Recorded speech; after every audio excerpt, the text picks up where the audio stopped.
একজন সাধারণ মানুষ 10 বছর ধরে ব্রহ্মচর্য পালন করবে। 10 বছরের মধ্যে যদি তার ত্রুটি বিচ্যুতি হয়ে গেল আর হলো না, কঠোর ভাবে 10 বছর ধরে ব্রহ্মচর্য পালন করার পর নিজে জীবিত থাকা অবস্থায় নিজেই নিজের পিণ্ড করবেন দান। তিনি জানেন যে আমার অবর্তমানে আমার হয়ে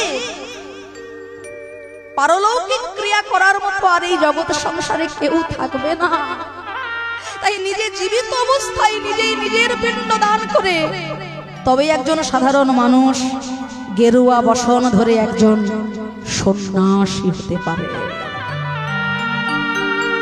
সন্ন্যাসী হওয়া, সাধু হওয়া, বৈষ্ণব হওয়া এত মুখের কথা নয়।